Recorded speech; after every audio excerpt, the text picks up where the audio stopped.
Morning does not arrive with a sound meant to command attention. It seeps in slowly, pale light filtering through leaves, the air shifting just enough to be felt on skin. Somewhere nearby, a bird startles awake. A child turns in sleep. Breath rises and falls in uneven rhythms around a low fire that never fully went out. This is how a day begins, not as a moment, but as a gradual awareness. Eyes open when the body decides it is rested enough. Muscles stretch without urgency. There is no sense of being late, no place to be at a precise time. The world waits. Hunger will come when it comes. Work will emerge from need, not schedule. Before words are spoken, there is listening, to wind, to footsteps, to the quiet language of the place that has sheltered them through the night. Someone wakes first, though no one knows exactly who. It might be an older woman whose sleep is lighter now, or a young man whose turn it was to tend the embers. The body knows when to surface. Light touches the eyelids and the mind follows. There is no sharp division between sleeping and waking, only a gentle crossing. People rise when warmth returns to their fingers, when stiffness fades enough to move. Some remain lying down, listening, half dreaming. Others sit close to the fire, feeding it carefully. The morning unfolds unevenly, person by person. Sounds carry meaning. Silence does too. Waking is not an interruption, but a continuation of the night. Faces around the fire could be mistaken for familiar ones. The shape of a smile, the way worry briefly tightens a brow, the quiet comfort of sitting close to someone trusted. None of this is foreign. Thoughts wander. Memories surface. Affection and irritation coexist easily. The mind works much as it does now, imagining, anticipating, remembering. What differs is not the inner life, but what surrounds it. No walls, no written plans. The landscape itself holds the day's possibilities. A distant ridge suggests movement. The smell of damp earth recalls where roots were found last season. Decisions form slowly, shaped by shared glances rather than spoken debate. The scene does not match the story told much later. There is no constant desperation here, no endless scramble against starvation. People sit, they wait, they talk without speaking much. The body rests against the rock, still warm from yesterday's sun. Tools lie nearby, not clutched in fear, but set aside like familiar extensions of the hand. Hunger exists, but it is not panic. It is a signal, one among many, listened to and answered in time. The day stretches open, not as a threat, but as a space to move within. Bones unearthed thousands of years later will carry quiet evidence. Healed fractures, teeth worn but intact, signs of age, real age, lived long enough for joints to soften and eyesight to dim. These are not marks of people barely surviving. They are traces of lives that had time in them, time to recover. Time to care for someone who could not walk for months. Time to keep a child alive through sickness. Suffering was present, but it was not the whole story. The myth insists on constant misery because it imagines life stripped of modern comforts as automatically unbearable. But comfort is not only softness or abundance. Comfort can be familiarity, predictability, knowing the land well enough that it rarely surprises you, knowing the people around you will notice if you do not wake, if you fall behind, if you are quiet for too long. Security grows from attention, not accumulation. There are pauses in the day where nothing urgent happens. A man sharpens a tool that does not need sharpening yet. A woman braids plant fibers slowly, not because the cord is required immediately, but because hands remember the motion. Children drift in and out of play, inventing games from sticks and shadows. Laughter appears, brief and unremarkable, then fades. No one records it. No one needs to. Danger exists, but it is intermittent. A hunt may fail. A storm may arrive early. An injury may change a season. These moments stand out precisely because they interrupt a baseline of relative steadiness. Most days do not end in crisis. Most nights do not demand flight. Survival does not mean constant struggle.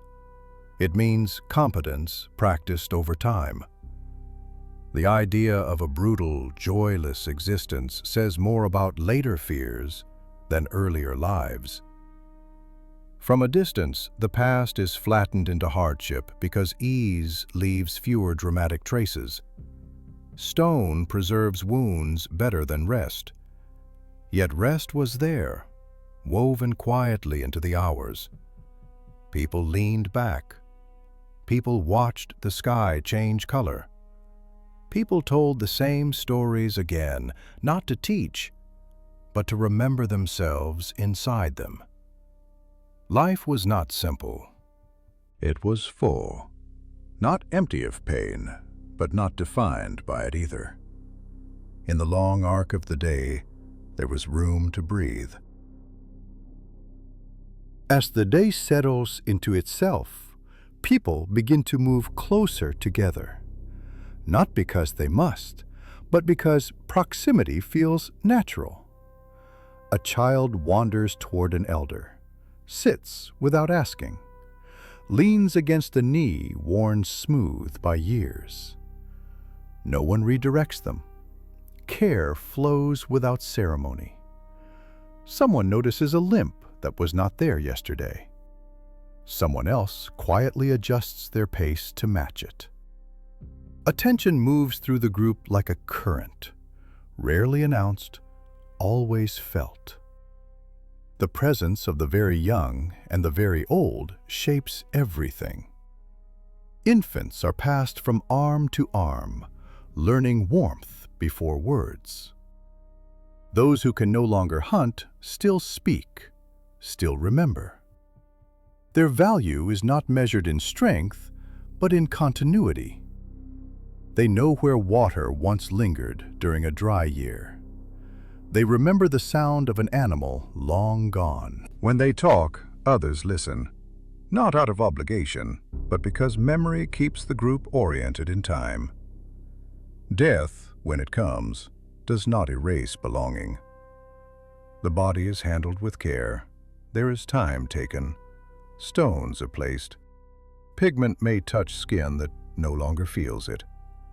Objects that mattered are laid nearby, not as offerings to an abstract belief, but as recognition of a life that occupied space among them. Grief is shared quietly. No one leaves it to be endured alone. The ground itself becomes part of social memory, marked by absence that is still felt. Art emerges without separation from daily life.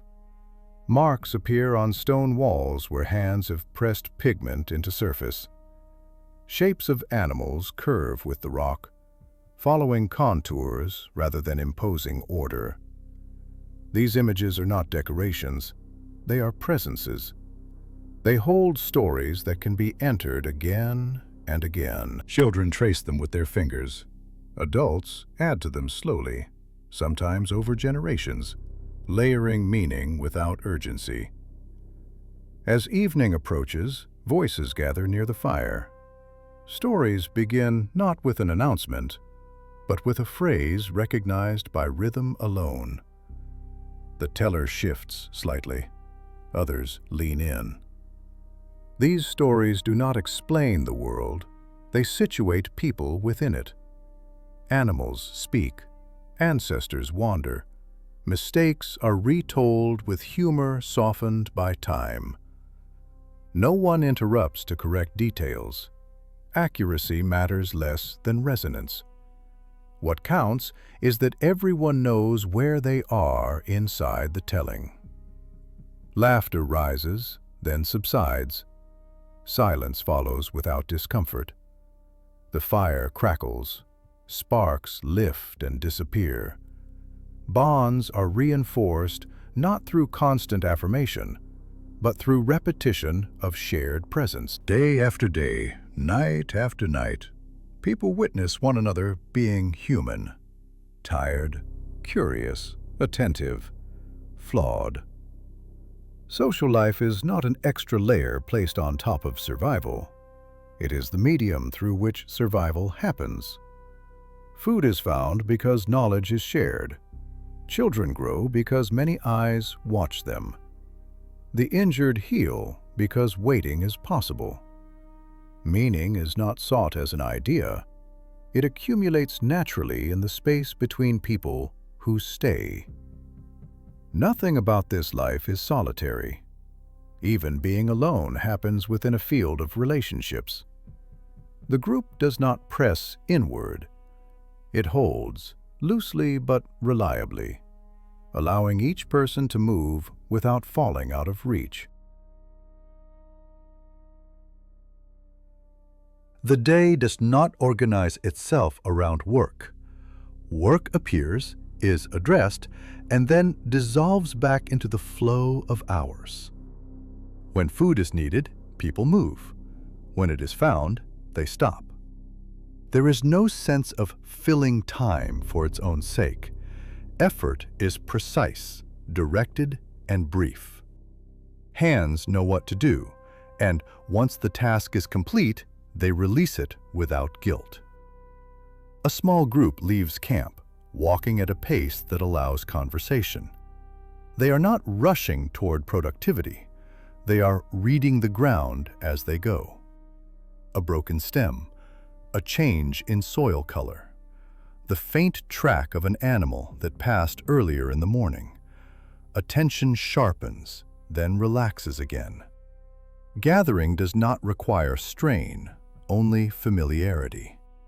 Plants are taken carefully, leaving enough for return. The work ends when baskets feel right, not when a quota is met. Hunting, when it happens, is intense but infrequent. It demands coordination and focus, but it does not dominate the week. Many days pass without it. Calories come steadily from what can be gathered close by. The body expends energy, then recovers it quickly. There is no cycle of exhaustion carried into the next day. Muscles ache, but they soften again with rest. Back at camp, people sit while they work. Tools are repaired in the shade. Fibers are twisted slowly, the motion almost meditative. Someone hums without meaning to. Children watch, imitate, abandon the attempt, return again later. No one insists they finish. Skill develops through exposure, not pressure.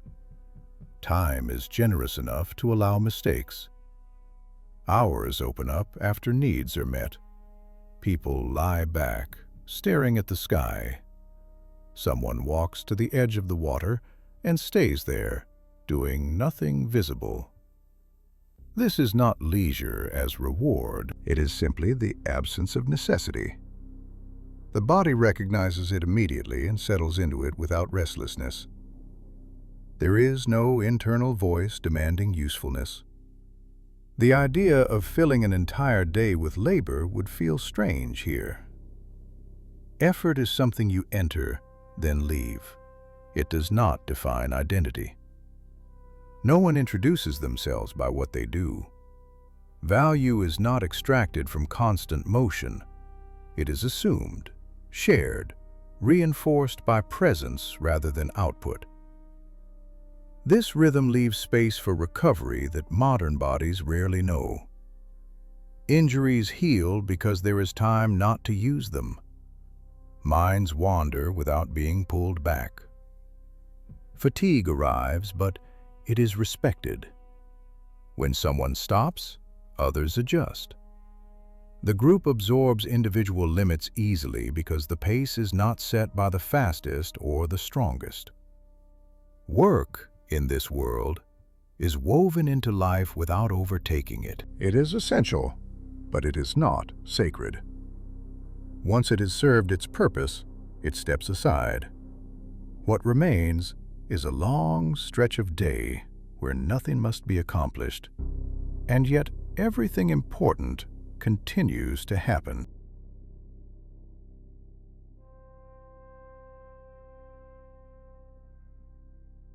Time is present, but it does not press. It moves as light does, sliding across the ground, stretching shadows, then drawing them back in again. No one marks it. No one measures it against expectation. The day is felt through temperature changes, through the angle of the sun on skin, through the way hunger sharpens and then softens. Decisions rise from these cues, not from an abstract schedule. When clouds gather early, plans shift without frustration. A task meant for later simply waits. If rain comes, people shelter. If it does not, they continue. Nothing is considered wasted. Waiting is not empty space. It is part of the rhythm. Bodies rest because they are allowed to notice when rest is needed. Movement happens because the moment calls for it, not because a block of time demands to be filled. Seasons carry their own tempo. In warmer months, days stretch and invite longer wandering. In colder ones, light narrows and activity contracts with it. This change is not resisted. It is anticipated, prepared for slowly. Tools are mended earlier. Food is dried when abundance appears. There is no sudden panic at the turn of weather.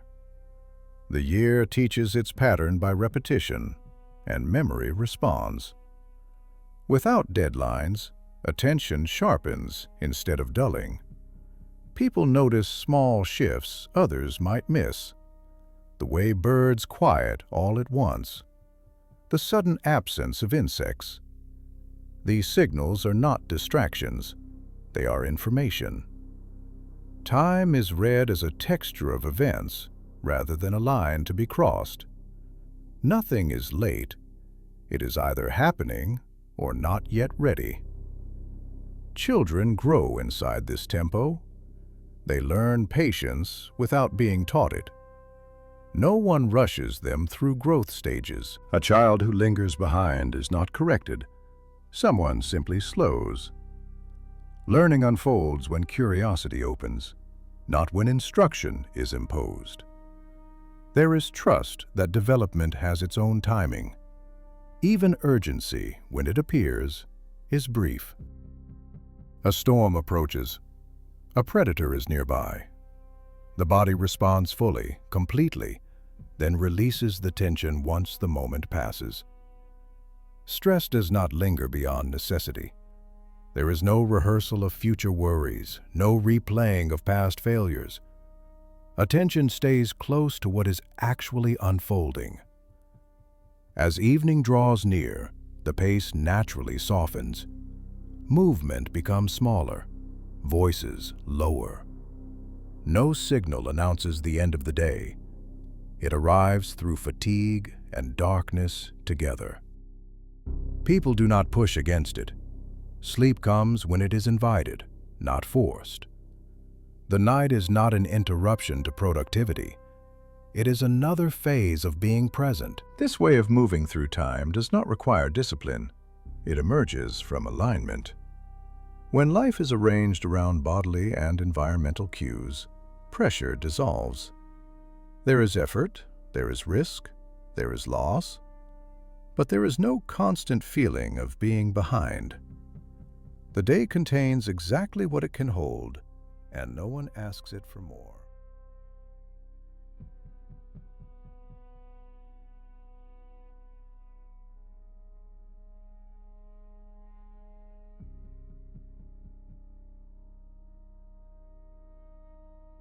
Night does not silence the camp all at once.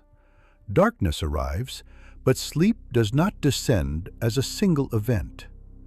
Some bodies settle quickly, folding into the ground with practiced ease. Others remain alert, eyes open, listening to the sounds that only exist after sunset. The fire lowers, but does not disappear. Someone feeds it slowly, not because they were assigned to, but because wakefulness has not yet loosened its grip. Sleep comes in waves, a few hours here, a pause there. Dreams break and resume without confusion. People wake briefly, shift position, glance around, then sink back down.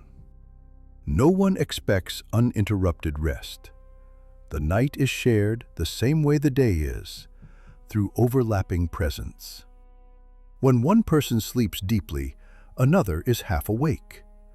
Awareness circulates without planning. This pattern keeps the group safe without turning vigilance into strain. A snapping branch is noticed. An unfamiliar sound is felt before it is understood. The watcher does not panic. They simply listen longer. Often, nothing follows. The body relaxes again. Danger is possible, but it is not imagined constantly. Attention is quiet, not tense. Children sleep through most of it, drifting between warmth and dreams. When they stir, someone nearby adjusts, offering a hand, a shoulder, a familiar smell. No one is isolated in the dark. Even sleep happens within reach of others. Fear, when it appears, dissolves quickly because it is witnessed. The night sky remains visible. Stars are not abstract patterns, but markers, reminders of season and direction. Some people wake and stare upward for a while, thoughts moving slowly, unshaped by urgency. Memory and imagination blend easily here. A story heard earlier slips back in. A face from the past surfaces. Nothing demands resolution before morning. There is no clear boundary between resting and guarding. The role shifts naturally as bodies cycle through fatigue and alertness. Someone who has slept enough rises quietly and takes a place near the fire. Someone else curls deeper into sleep. The exchange is unspoken. Trust fills the gaps where instruction might otherwise be needed. This way of sleeping leaves the nervous system differently shaped. It never fully powers down, but it is also never forced into constant alert. The rhythm mirrors the environment itself. Periods of calm interrupted by brief attention, then calm again. Stress does not accumulate overnight. It discharges in small increments. Morning does not arrive as a rupture.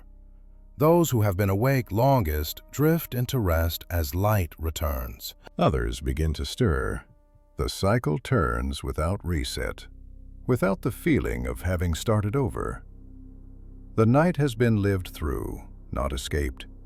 Safety came not from walls or locks, but from shared awareness stretched gently across the dark.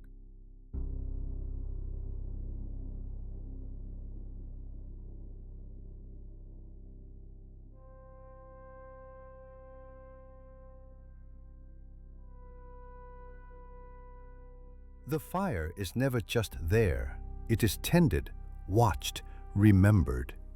Even when it burns low, its presence shapes where people sit, where they place their tools, where children drift without being told. Ash marks the center of the camp more clearly than any boundary. The fire draws bodies inward, especially when light fades or the air cools. It is not an object, it is a living focus. Keeping it alive is a quiet responsibility shared by many. Someone notices when the glow dims. Someone else feeds it a branch chosen carefully, not too dry, not too green. Sparks rise briefly, then vanish. No one speaks about the skill involved, but everyone recognizes it. Fire holds memory. Embers carried from one place to another connect yesterday's shelter to today's. Losing it would mean more than inconvenience. It would mean a break in continuity. Around the fire, food changes form. Tough roots soften. Bitter plants become edible. Meat releases smells that travel through the dark and settle into hunger. Cooking is slow, patient, without clocks. People wait by feel, by sound, by the way fat drips and hisses. Hands move close to heat without fear. Burns happen, but rarely. Knowledge lives in the body. The fire reshapes the night. Shadows stretch and move. Faces flicker between presence and absence. Stories find their timing here, carried by light and pause. Silence feels fuller when held by warmth.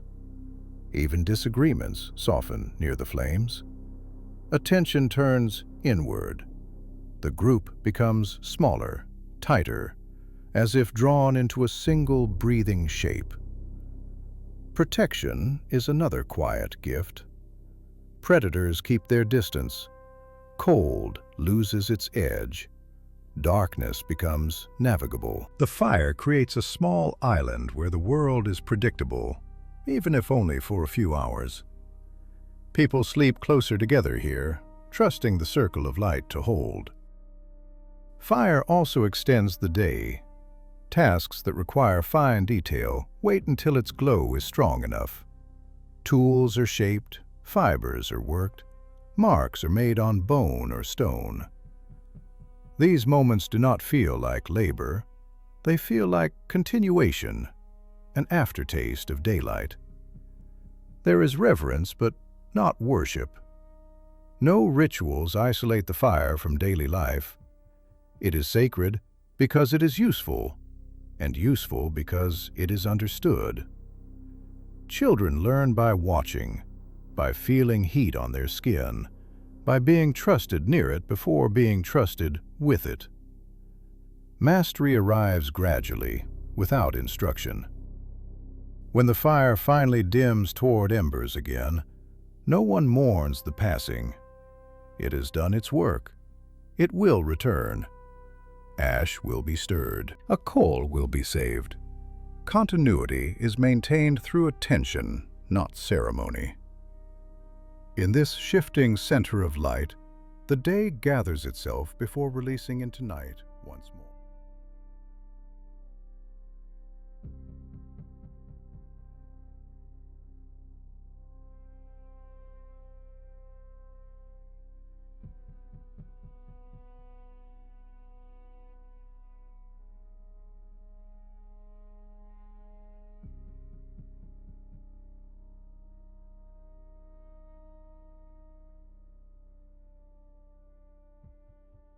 Strengthens. The camp loosens.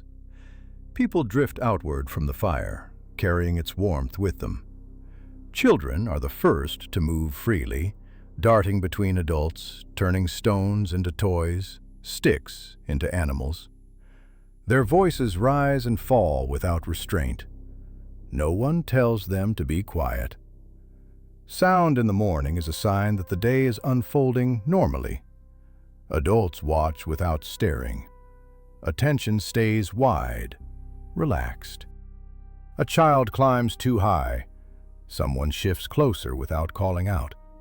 Another falls, cries briefly, then is distracted by something else.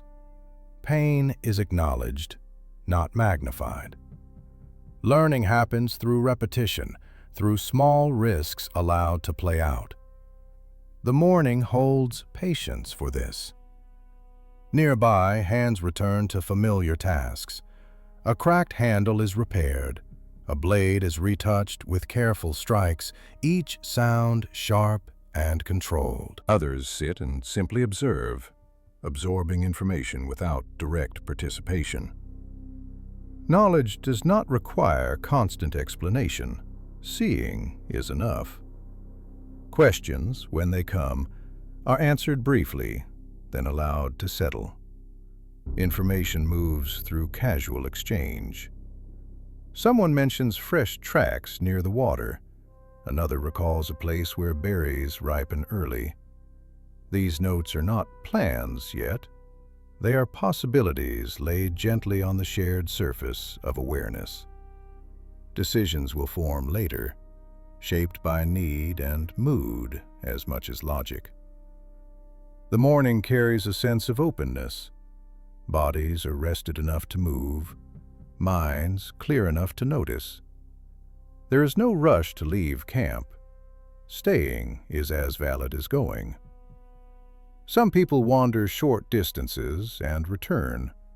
Others remain seated for long stretches, adjusting clothing, braiding hair, simply being present. Food appears gradually. A handful of dried fruit is passed around. Someone chews on a roasted root left from the night before. Eating blends into conversation and play. No one gathers everyone to begin. The body takes what it needs when it needs it. Hunger is not yet sharp. It hums quietly in the background. Elders sit where they can see most of the camp. They speak rarely in the morning, but when they do, it is often to recall something seen long ago that resembles what is happening now. Their words carry weight not because of authority, but because they extend the group's memory beyond the present moment. This early part of the day belongs to togetherness without purpose. Nothing important is decided here, and yet the foundation for everything else is laid. Trust is reinforced. Awareness is refreshed. The group tunes itself like an instrument, adjusting tension and spacing before the more focused movements of the day begin. By the time the sun climbs higher, the camp is ready, not because a signal was given, but because the shared rhythm has aligned. Movement will follow naturally. For now, the morning holds them in a loose, living circle, awake and unhurried.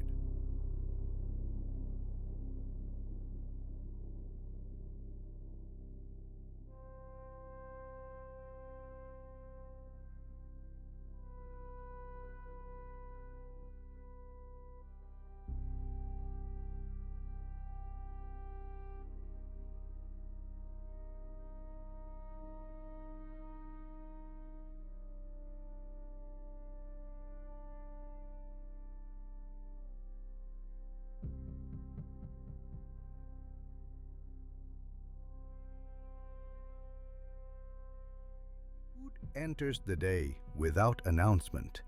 It appears in hands, in passing, in small moments rather than gatherings. Someone offers a piece of dried meat while walking. Another shares berries found just beyond camp. Eating does not interrupt activity, it blends into it. The body signals hunger, and the response is immediate, unceremonious. There is no shared understanding of breakfast, lunch, or dinner. These divisions have no meaning here. What matters is availability and appetite. After a successful gathering, people eat more. During leaner hours, they eat less. The body adjusts without complaint.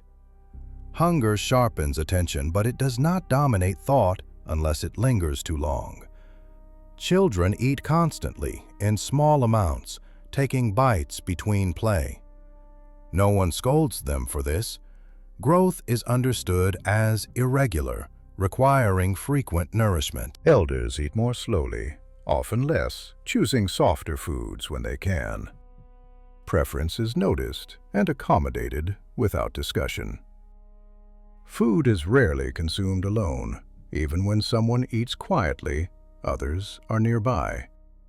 A hand reaches out, offers, accepts. Sharing is automatic, not a moral act. It does not require gratitude. It simply reflects the understanding that food moves through the group, not around it. Preparation varies with circumstance. Some foods are eaten raw, others cooked when time allows. The absence of fixed meals removes pressure. There is no expectation to make something substantial at a certain hour. Cooking happens when the fire is ready, when enough food is gathered to make it worthwhile, when people feel like sitting together. This flexibility keeps energy steady. Blood sugar does not swing dramatically. There is no long wait followed by overeating. The body stays in conversation with its environment, responding rather than anticipating. Fullness arrives gently and fades the same way. Conversation does not pause for eating. Stories continue. Laughter slips through chewing. Silence remains comfortable. Food supports social life without structuring it. It is background nourishment rather than an event. When a larger kill is shared, eating becomes more concentrated, but still unforced. People take their time. Fat drips onto hands and is licked away.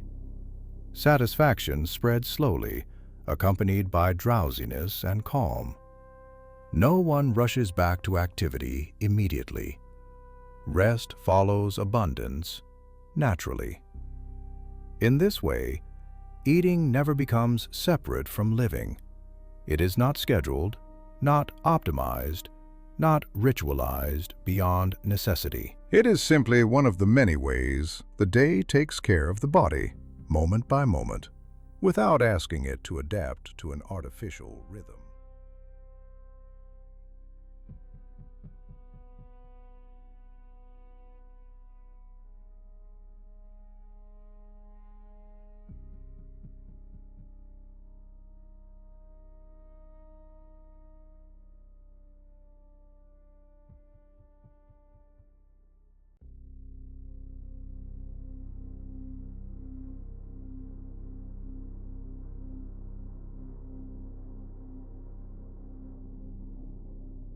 The landscape offers more than it seems at first glance. What looks empty to an untrained eye is, to them, layered with possibility. Roots hide beneath compacted soil. Seeds cling to grasses, waiting for the right season. Insects move in predictable patterns. Shellfish anchor themselves to rocks revealed only at certain tides. The day's food does not come from a single source, but from many small recognitions accumulated over time. Diet shifts with place and season. Near water, meals taste of salt and fat, of fish pulled from shallows or trapped in woven baskets. Inland, flavor comes from tubers roasted slowly, from nuts cracked open with practiced strikes, from fruit gathered at the exact point between sour and rot. Nothing dominates for long. Variety is not a goal. It is a consequence of attention. People know which plants burn the tongue, which numb it, which must be soaked or heated before they can be eaten. This knowledge is not written. It lives in memory, reinforced by repetition. A child is stopped gently before tasting the wrong leaf. A name is spoken. A story is recalled. The lesson settles without fear. Taste becomes a guide, not a gamble. Animal food is valued, but not constant. When meat appears, it is shared widely and eaten fully. Organs are not discarded. Fat is prized. Bones are cracked for marrow. Nothing feels excessive, because scarcity has shaped appreciation without turning it into obsession. The body recognizes nutrients long before the mind names them. Plants provide steadiness. They fill baskets quietly and reliably. Leaves, shoots, berries, seeds, each contributes something different. Fiber slows digestion. Sweetness lifts mood. Bitter tones sharpen appetite. The gut adapts, becoming resilient rather than specialized. Illness related to food is rare, not because danger is absent, but because familiarity is deep. Children learn this diversity early. Their palates are wide open, shaped by exposure rather than preference. They taste what adults taste. There is no separate food for them. Dislike is accepted, but curiosity is encouraged by example. Watching others eat without hesitation teaches trust in the environment. There is no single normal meal. What feels nourishing one week may disappear the next. The body does not resist this change. It expects it. Cravings shift naturally, aligning with what is available. In times of abundance, intake increases without guilt.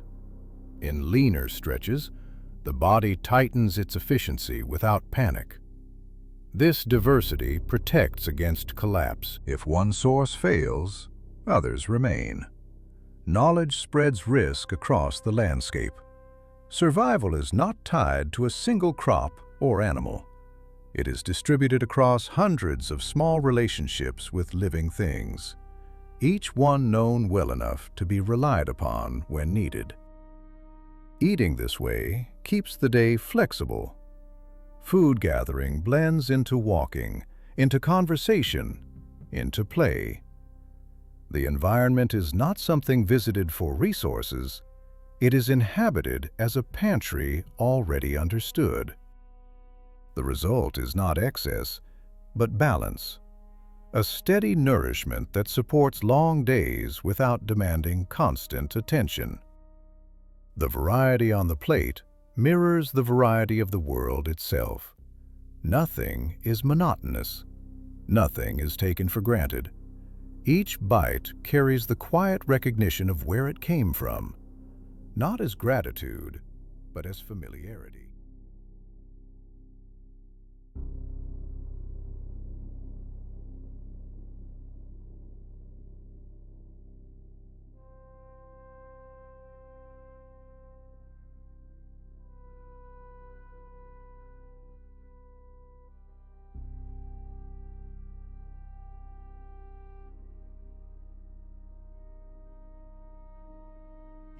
Changes everything.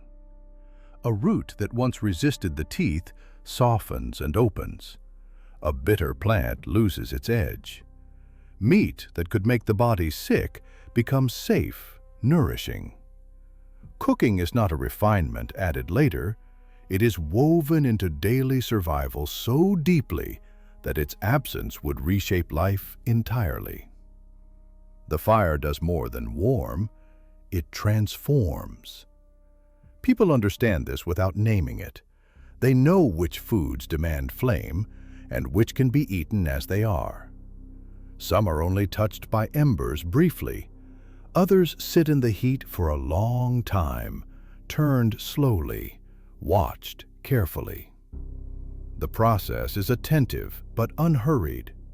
Cooking is not rushed, because the cost of impatience is known in the body. The smells that rise from the fire signal readiness long before the food is lifted. Fat dripping, skins tightening, starches breaking down. These cues are read instinctively. Hands move close, adjusting distance, rotating pieces with small, practiced motions. Burns happen, but learning comes with scars that fade into competence. Cooking expands what counts as food. Plants that are toxic raw become edible after heat. Tough fibers yield their calories.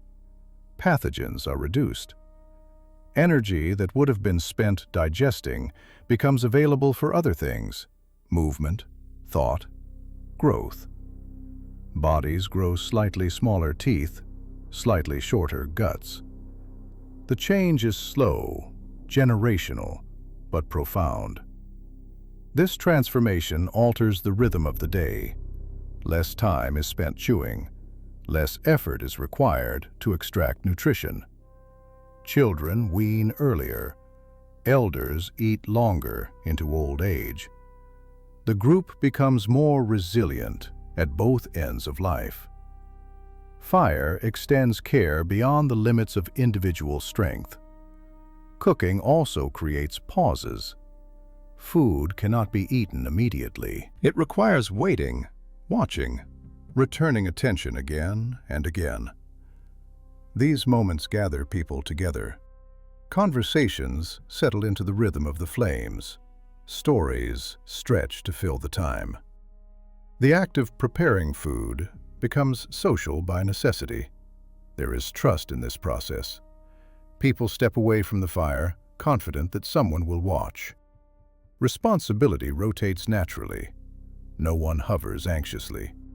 Knowledge is shared enough that any attentive person can take over.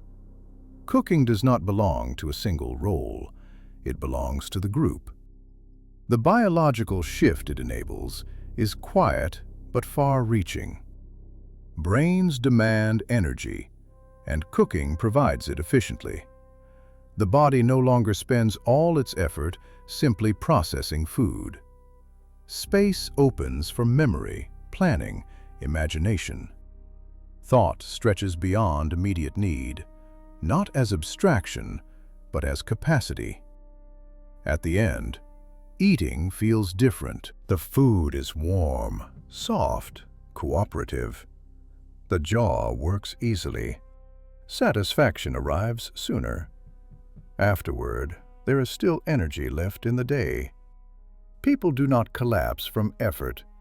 They lean back, watch the fire dim, feel the warmth settle into them. This is not progress as an idea. It is adaptation lived daily. Fire, food, and time reshape the body together, not through intention, but through repetition. The revolution happens quietly, bite by bite, generation by generation, until life itself moves differently than before.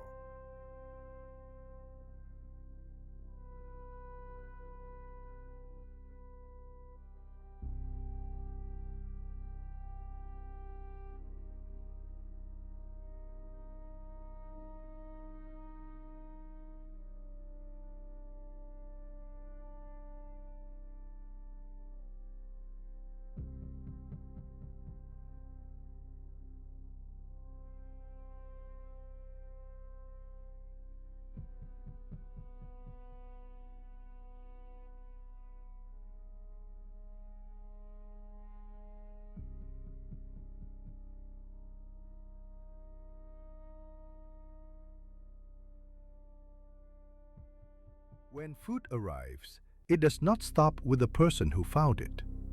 Hands reach outward almost automatically. A piece is broken, then broken again. Portions are adjusted without counting. No one watches closely to see who receives more. The movement of food follows relationships, not calculations. It travels toward children first, toward those who move more slowly, toward those who did not eat much yesterday. This sharing is not generosity in the moral sense. It is not performed or praised. It is structural. Everyone knows that today's abundance may belong to someone else tomorrow. A successful gatherer understands that skill does not guarantee consistency. Weather shifts, bodies weaken, luck turns. Sharing spreads risk across the group, smoothing out the sharp edges of chance. There is no stigma attached to receiving. Dependence is understood as temporary, cyclical. A strong hunter today may limp next season. A skilled forager may fall ill. Food moves in anticipation of this, not in response to guilt. No one keeps score because memory is long enough to know that balance emerges over time. Children grow up inside this system without explanation. They watch food change hands freely. They learn that eating is a collective act, even when hunger is individual. Taking the last piece without looking around would feel strange, not forbidden. Social awareness shapes appetite as much as hunger does. When a large animal is brought in, distribution becomes more deliberate, but no less fluid. Cuts are recognized. Certain parts go to those who need them most. Fat is prized and passed carefully. Organs are shared with intention. This is not hierarchy, it is responsiveness. Bodies in different conditions require different nourishment, and the group knows this intimately. Sharing also carries information. The act of offering food becomes a moment to check in. Is someone quiet today? Are they eating less than usual? A hand pauses. A look lingers. Concern moves silently through the exchange. Food becomes a medium for care that does not require words. This system creates emotional safety alongside physical security. No one fears being alone with hunger. Even during lean periods, the knowledge that others are watching reduces panic. Stress stays lower because survival is not experienced as a solitary responsibility. The nervous system rests in the awareness of backup. There are moments of tension, of course. Scarcity sharpens edges. But even then, the habit of sharing holds. It may tighten, become more cautious, but it does not vanish. The structure bends without breaking. People adjust portions together, not as individuals hoarding against imagined futures. Eating together reinforces belonging. The fire becomes a site not just of warmth, but of reassurance. As food passes from hand to hand, so does the unspoken message: you are seen, you are included, you will not disappear unnoticed. This knowledge settles deeper than any rule. In this way, food functions as a form of insurance long before such a concept exists. There are no contracts, no promises spoken aloud. The agreement is embodied, renewed daily through action. Survival is not secured by storing excess, but by maintaining relationships strong enough to absorb loss. At the end of eating, what remains is not fullness alone, but calm. The body registers nourishment. The mind registers safety. Both are fed at once. Hunger will return, as it always does, but it will arrive into a system designed to meet it, together, without fear.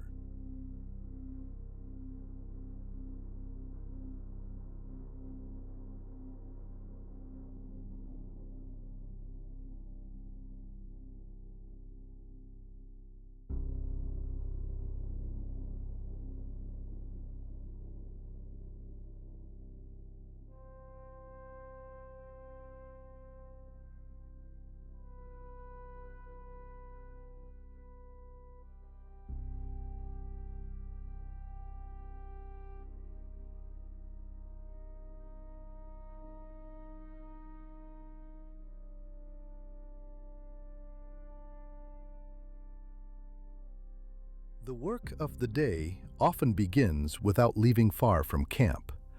Baskets are lifted, hands reach downward more than outward.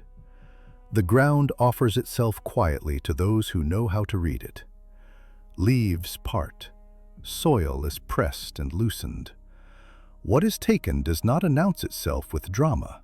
It is steady, patient, dependable. Most of the group's nourishment comes this way, not through pursuit or risk, but through attention. Roots are eased from the earth with care, so they will return. Seeds are shaken free and left to scatter again. Berries are taken at their peak, not stripped bare. The rhythm of gathering follows cycles learned early and reinforced every year. The land is not conquered, it is revisited. Those who gather move slowly, scanning constantly. Eyes track color changes in leaves, the tilt of stems, the presence of insects that signal ripeness. Memory overlays the present moment. A patch that fed the group once is checked again seasons later. Absence is noted without frustration. The landscape is trusted to change, and trusted again to provide. Children often accompany this work. They are not assigned tasks. They drift alongside, sometimes helping, sometimes wandering off. When they ask questions, answers come in gestures more than words. A hand points, another demonstrates. Knowledge settles into the body through repetition. There is no hurry to master it. The plants will still be there next year.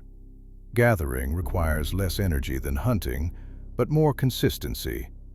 It happens almost every day. It fills the quiet spaces between larger events. Because of this, it shapes the daily rhythm more than anything else.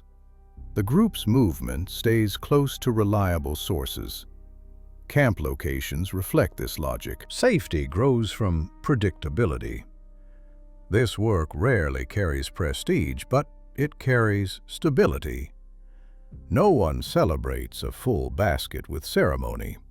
It is expected. Its importance is understood without praise. When the baskets are set down, the day feels anchored.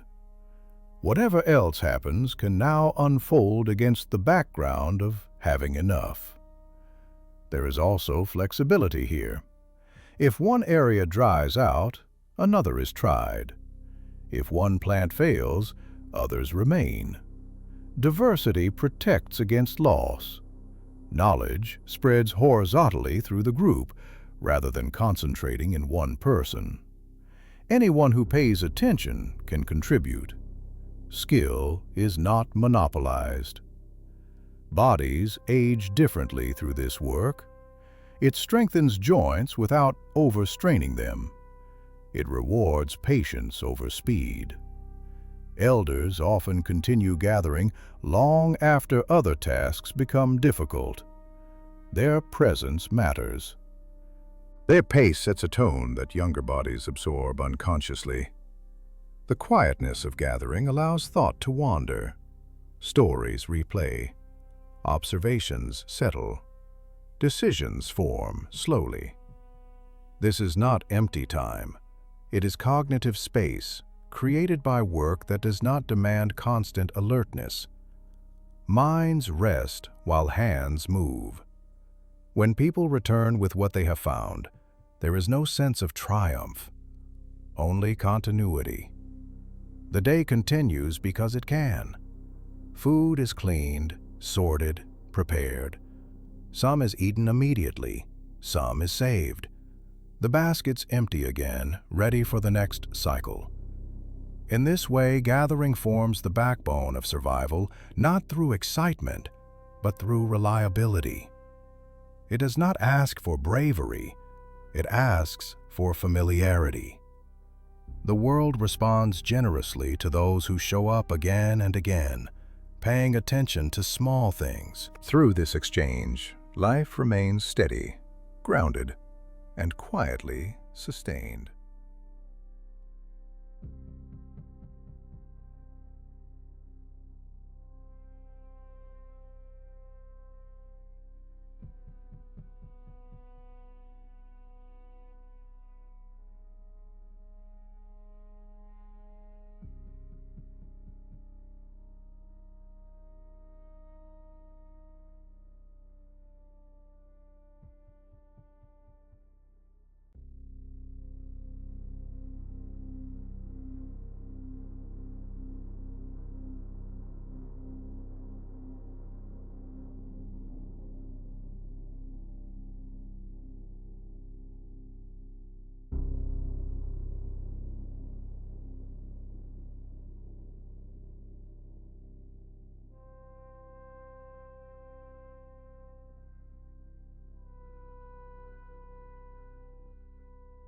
Tasks circulate through the group without fixed ownership.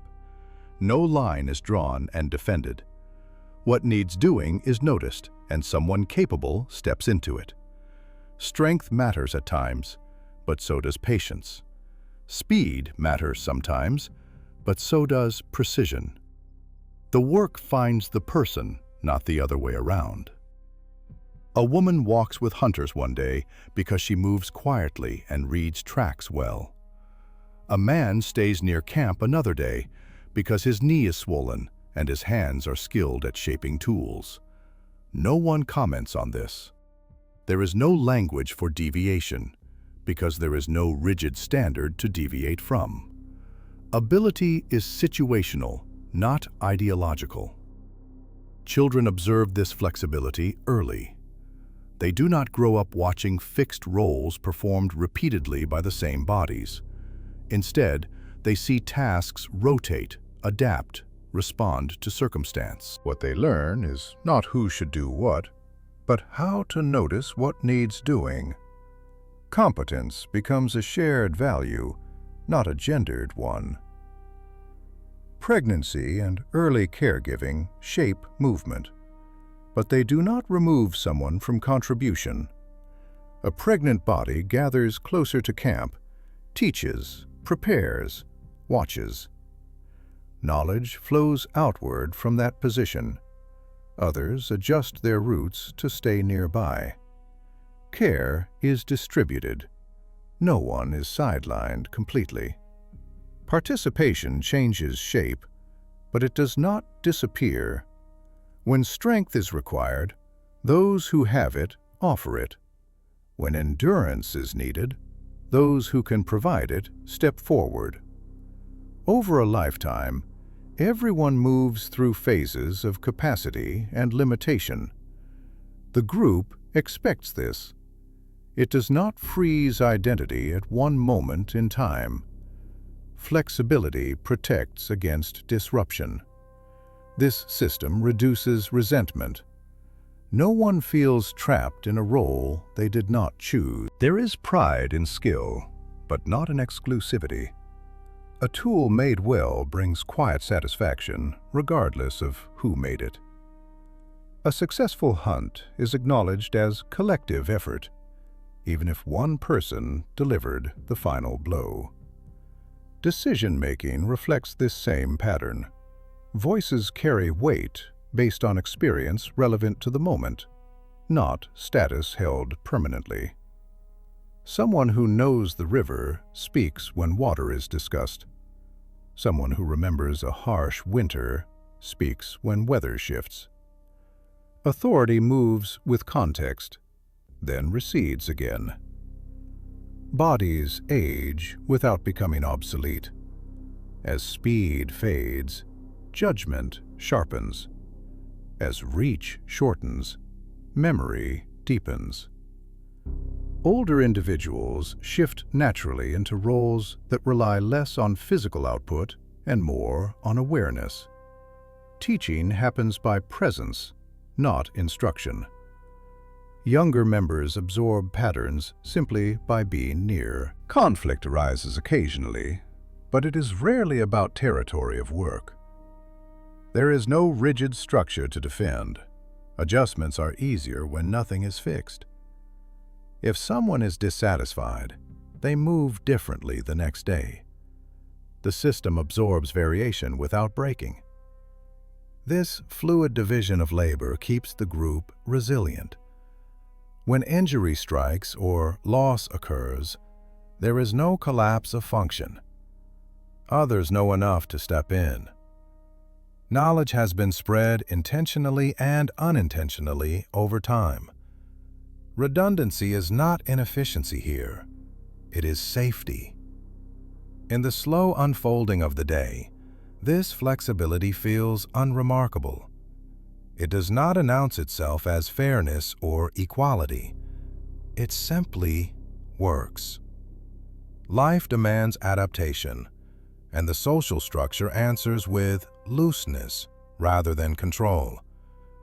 People are not reduced to categories. They are read as they are, moment by moment. The result is a community that moves like water around obstacles. Roles form and dissolve as needed.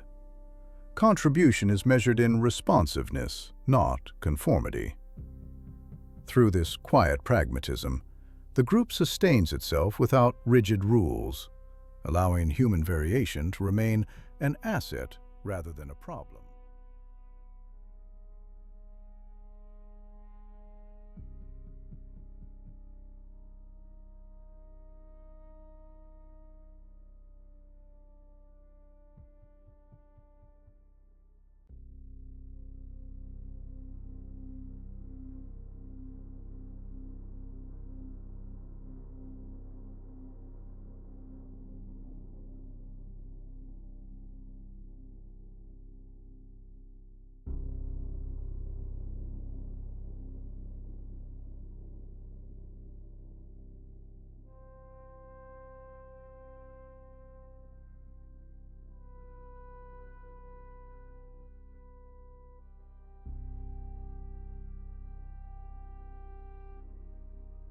Knowledge does not arrive as instruction.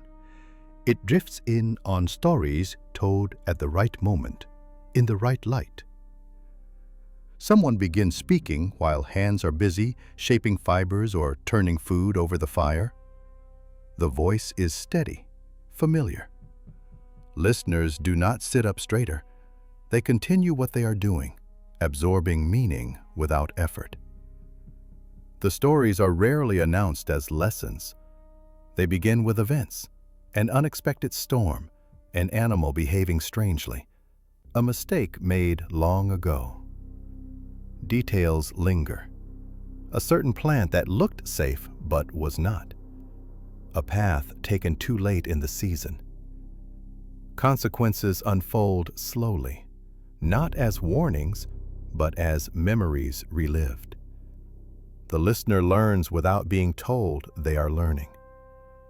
Children hear the same stories many times.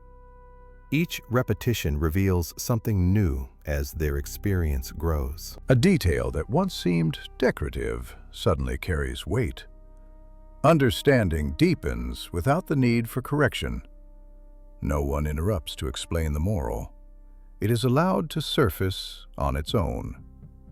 Ecological knowledge lives inside these narratives. Which berries ripen first? Where water hides during drought? How animals move when the weather shifts? This information is not abstract. It is anchored to emotion, to tension, to relief. Memory holds on to it because it is woven into human experience.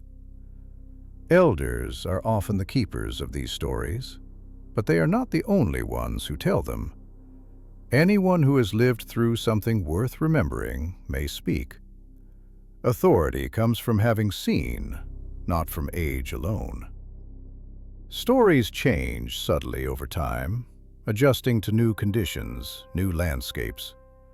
Accuracy is maintained through collective listening. If something sounds wrong, silence follows, or someone adds a detail later. Storytelling also carries social knowledge, how conflicts were resolved, how cooperation failed and was repaired, how someone acted selfishly and what followed. These accounts do not shame, they contextualize. They remind the group of patterns without pointing fingers. Identity remains fluid. The timing of stories matters. Some are told during abundance, others during hardship. The same tale feels different depending on circumstance. A story about restraint carries more weight when food is scarce. A story about generosity lands more softly when bellies are full. Knowledge adapts to context through delivery. Because nothing is written, memory is trained constantly. People listen with their whole bodies. Repetition is not boring, it is grounding. Each retelling reinforces pathways in the mind, ensuring that crucial information does not vanish when one person is gone. This method of transmission creates redundancy without rigidity. Knowledge exists in many minds at once, shaped slightly differently, yet aligned enough to function. Loss does not erase it. A story forgotten by one is remembered by another. The group's understanding persists. In the quiet hours after the fire has burned low, these stories linger. They surface later during walks, during decisions made without discussion. Someone avoids a certain plant without recalling why. Someone chooses a different path instinctively. The story has done its work, dissolving into action. Through this process, ecological intelligence remains alive. It is not archived, it is performed. It moves with people through the land, adjusting as they do. The environment is not studied from a distance. It is known intimately through narrative that binds memory, emotion, and survival into a single living thread.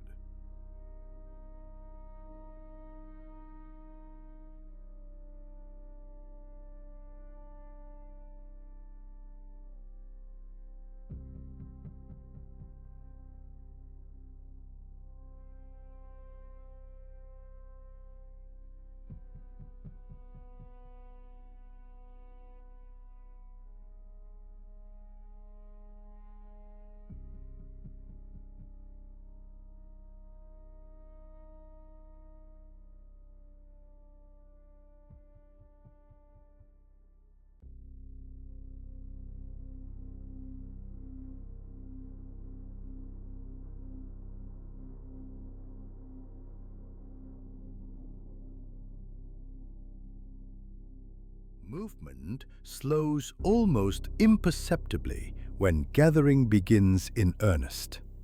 Feet place themselves with care. Hands hover before choosing. The world sharpens, not through effort, but through quiet focus. Every step becomes a question asked of the ground, and every answer arrives in texture, color, scent. Attention spreads outward, then settles into fine detail. The land is read like a surface covered in faint writing. Soil tells a story through its firmness. Leaves reveal health or stress by the way they curl. Light filtering through branches exposes what shade hides. A skilled gatherer notices what has changed since the last visit. A plant is taller. Another has vanished. Something has disturbed the earth nearby. These details do not demand analysis. Recognition happens instantly, layered on years of familiarity. This attention is not tense. It does not narrow vision into a tunnel. Instead, it remains wide and soft, able to register both the small and the distant. A hand reaches for a root while ears track a bird call overhead. Awareness shifts fluidly between scales. Nothing feels overwhelming because nothing is forced. Mistakes are rare, but not absent. When they happen, they are remembered vividly. The body learns through consequence, through sensation. A bitter taste that lingers too long. A stomach that tightens hours later. These experiences imprint deeply, becoming reference points carried forward. Learning is embodied, not abstracted. Gathering rewards patience more than speed. Rushing leads to missed signs. Slowness reveals abundance. A patch that seemed empty opens up when seen from another angle. A pause allows insects to move aside, exposing what lies beneath. Time stretches to accommodate observation. There is no pressure to finish quickly. This practice shapes perception beyond food. Those who gather well become attuned to weather shifts before clouds appear. They sense dryness in the air. They notice when a season is turning early. The same attention that finds nourishment also anticipates change. It becomes a form of environmental intuition built through daily engagement. Children absorb this way of seeing gradually. They follow along, imitating posture, rhythm, gaze. No one tells them to pay attention. They learn by sharing space with focused adults. At first, they miss most things. Over time, their eyes slow. Their hands hesitate less. Recognition blooms quietly. There is satisfaction in this work that does not announce itself as pleasure. It is the calm of alignment, the feeling of being in step with the world as it is. The mind quiets because it has something precise to attend to. Thoughts do not wander far. Presence deepens naturally. Even silence feels different here. It is not empty, but full of information. The absence of certain sounds matters as much as their presence. A lack of insects may signal heat. Too much growth in one area may suggest poor soil elsewhere. The gatherer is always listening, even when no sound is made. This art of attention carries into other parts of life. It informs how people listen to each other, how they notice shifts in mood, how they sense tension before it breaks into conflict. The same sensitivity that reads leaves reads faces. Awareness becomes a social skill as much as an ecological one. At the end of gathering, baskets hold food, but something else has been gathered too. The mind has settled. The body feels oriented. There is a quiet confidence that comes from having engaged deeply with the immediate world. Nothing flashy has happened. No story will be told about this hour. And yet it is this steady practice, repeated day after day, that keeps life balanced. Through attention refined into habit, the environment remains legible. The land continues to speak, and people continue to understand. Survival flows not from force or urgency, but from a sustained, intimate conversation with place.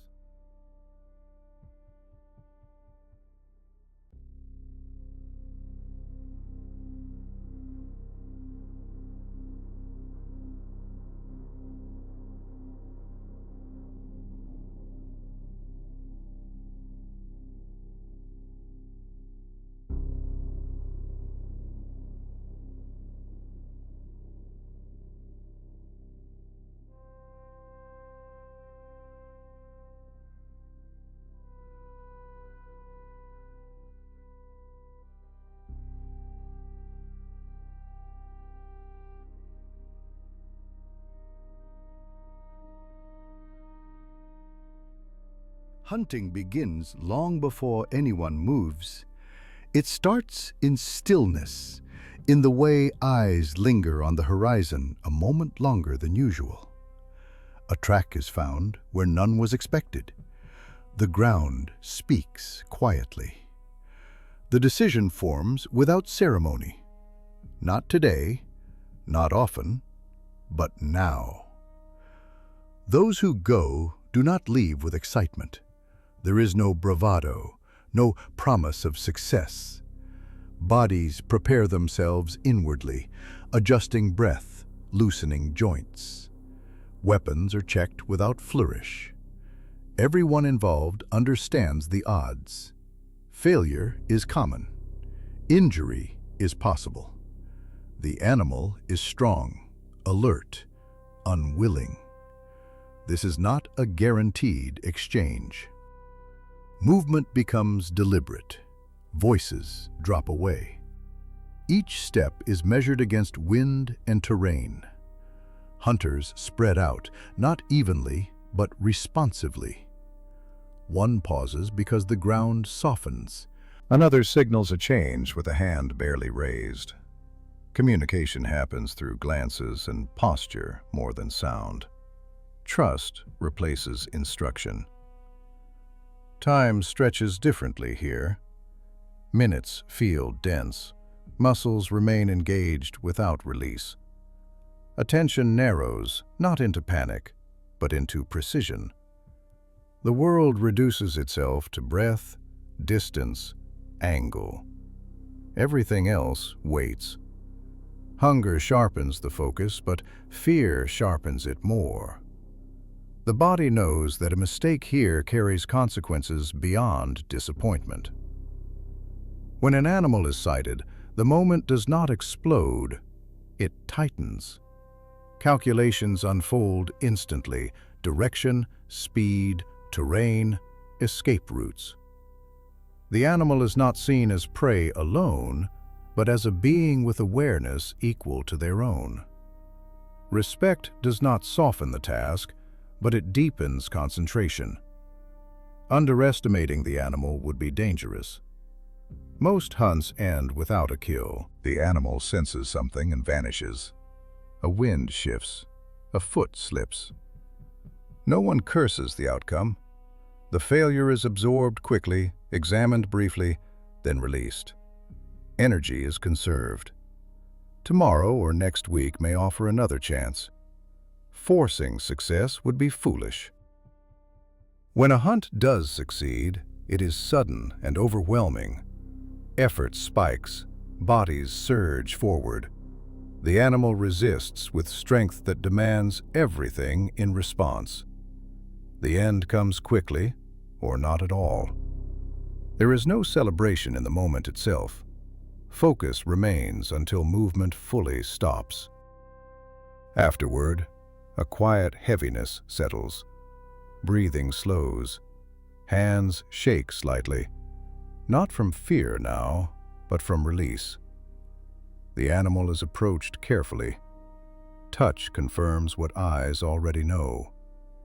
Death is acknowledged without spectacle. There is relief, but also gravity. Everyone feels the cost. The work is not over. Carrying meat requires coordination. Weight is shared. The return is slower, marked by fatigue and heightened awareness. Predators may notice. The group stays alert. Success increases risk as much as it brings reward. Back at camp, the shift is immediate. Others see the return and adjust. Fire is fed. Tools are readied. Distribution begins without instruction. The energy of the hunt disperses into the group, becoming nourishment, warmth, and rest. Those who hunted say little. The story may come later, or not at all. Hunting's rarity gives it its power. Because it is not constant, it does not define daily life. It punctuates it. The group does not depend on it alone. When it fails, life continues. When it succeeds, it is integrated, not glorified. Children watch these moments carefully. They sense the seriousness.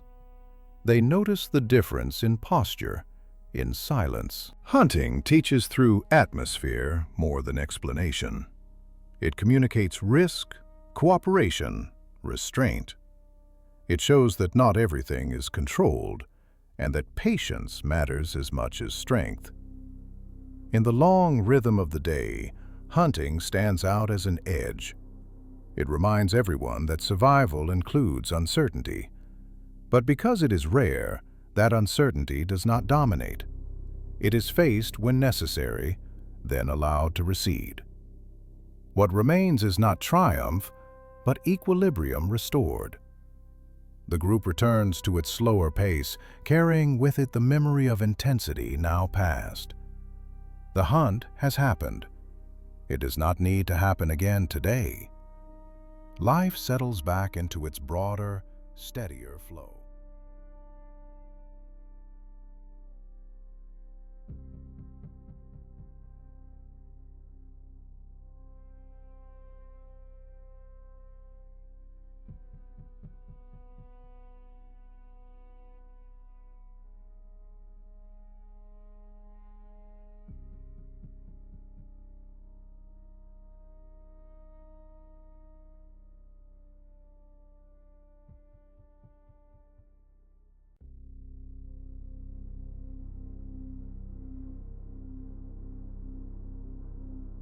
In the quieter hours of the day, hands return to materials they know well. Stone rests against stone. Bone is turned slowly, examined from every angle. Fibers are tested between fingers before being twisted together. Craft begins not with urgency, but with familiarity. The body remembers how much pressure is needed, how quickly a mistake can form if attention drifts. Tool making is not separated from daily life.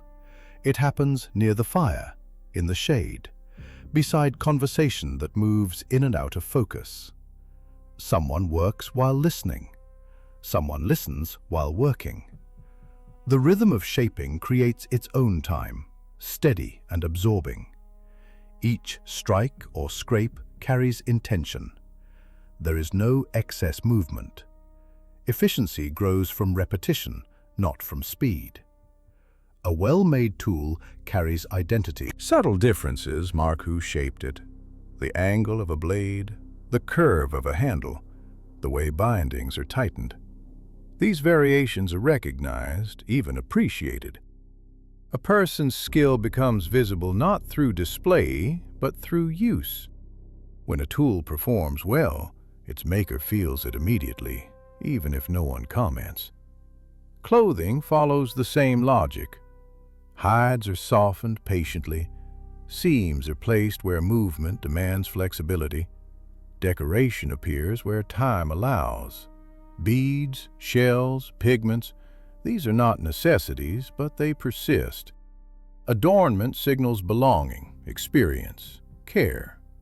It says someone invested time beyond survival. Beauty is not an afterthought. It is woven into function. Children learn by proximity. They handle scraps, imitate motions, fail often. No one rushes them toward competence. A crooked stitch is allowed to remain crooked. Over time, hands adjust. The feel of materials becomes intuitive. Pride grows slowly, anchored in improvement rather than praise. Valued as much as creation, a cracked tool is not discarded immediately. It is examined, reworked, adapted. This mindset extends life, not just of objects, but of effort itself. Work is not wasted simply because something breaks. Adaptation is part of the craft. There is satisfaction in mastery that does not require recognition. The maker knows when something is right. The sound changes, the balance shifts. The object settles into its purpose. This moment brings quiet pleasure, internal and complete. It does not need to be shared aloud. Craft also anchors memory. Certain tools are associated with certain people. A knife shaped by someone now gone still moves through the group, still performs its task. Their presence lingers in the curve of stone, in the way the handle fits the hand. Objects become carriers of continuity. Innovation happens gradually. A small adjustment here, a different binding there. Changes are tested in use, not debated in theory. If something works better, it spreads. If not, it fades. Progress is slow but stable. Nothing fragile replaces something reliable without reason. This attention to craft reinforces patience across life. Hands that learn to wait for the right moment to strike stone also learn to wait in conversation, in decision, in conflict. Skill trains temperament. The body becomes accustomed to care. At the end of the day, tools are set aside within reach. Clothing is adjusted, checked, repaired if needed. Nothing is owned in isolation. Objects circulate, but the knowledge of making them circulates even more freely. Loss does not mean helplessness. Through this quiet industry, dignity is maintained.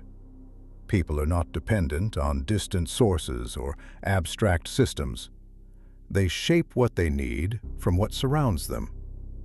Pride grows not from accumulation, but from competence lived daily. In these moments of focused making, the day slows again. The fire crackles. Hands continue their work. The world feels workable, responsive. Through craft, people affirm their place within it, not as masters, but as skilled participants who know how to shape, repair, and continue.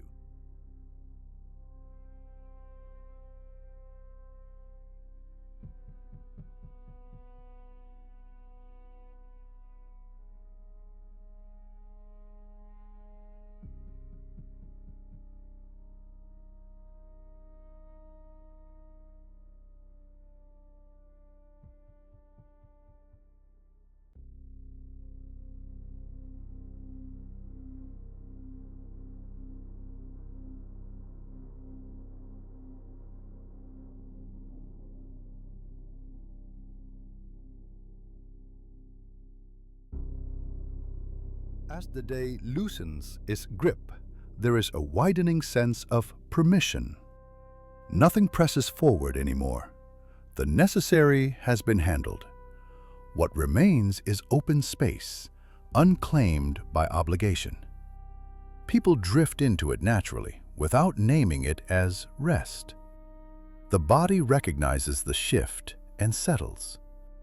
Children invent games without rules. They chase, tumble, pause, then begin again, with altered terms that exist only for that moment. Laughter bursts out, then fades, then returns. No one organizes it. Play forms and dissolves on its own, guided by energy rather than instruction. Adults watch, sometimes joining briefly, sometimes simply absorbing the sound as part of the landscape. Music appears without performance. Someone taps rhythm on wood. Another hums, off-key and unconcerned. Feet move closer to the fire. A simple melody repeats until it changes shape, bending to fit the mood. Movement follows sound without choreography. Bodies sway, hands lift, then fall again. No one is watching for skill. Participation matters more than form. Rest takes many shapes. Some lie back and stare upward, tracing clouds or stars as they appear. Others sit close together, speaking little, comfortable in shared quiet. A few wander alone for a while, returning without explanation. Solitude does not threaten belonging here. It exists inside it. These hours carry no productivity. Nothing is improved, optimized, or stored, and yet something essential happens. Tension drains from muscles. Thoughts soften. The nervous system resets without being asked to. The mind wanders freely, touching memories, images, ideas, without pressure to act on them. Creativity surfaces not as effort but as play. Stories told earlier are reshaped in imagination. A child reenacts part of one in exaggerated motion. An adult smiles, recognizing the distortion without correcting it. Meaning is not fixed. It is explored, stretched, allowed to breathe. This flexibility keeps culture alive rather than preserved. Even boredom has a place. Moments arise when nothing holds attention. People sit through them without reaching for distraction. Eventually, something emerges, a thought, a movement, a connection. The capacity to remain with emptiness creates room for novelty. Silence becomes fertile rather than uncomfortable. As darkness deepens, the group tightens again around the fire. Warmth pulls bodies closer. Conversations thin out. The energy of play fades into drowsiness. Someone yawns without apology. Another lies down fully, trusting sleep to arrive when it will. There is no sense of the day being over, only of it turning. Meaning here is not extracted from achievement. It is felt through participation, being part of the group, knowing the land, recognizing one's own competence and limits, watching others grow, age, recover. Life does not need justification beyond this ongoing involvement. People do not ask what the purpose of their existence is. The question does not arise in a world where daily life already answers it quietly. Purpose is not a distant goal. It is embedded in rhythm, in contribution, in presence. It is experienced, not defined. As the fire dims once more, the day releases its last warmth. Bodies curl toward rest. Awareness softens, but does not vanish. Someone remains half awake, listening. Another drifts into dreams. The cycle continues without conclusion. This is not a life spent waiting for something else to begin. It is not endured in hope of escape. It unfolds fully within itself, day after day, containing work and risk, care and loss, play and stillness. Not perfect, not easy, but complete. In this completeness, there is a quiet answer to a question never asked. To live is not only to survive. It is to move through time with enough space to feel, to connect, to rest, and to begin again when the light returns.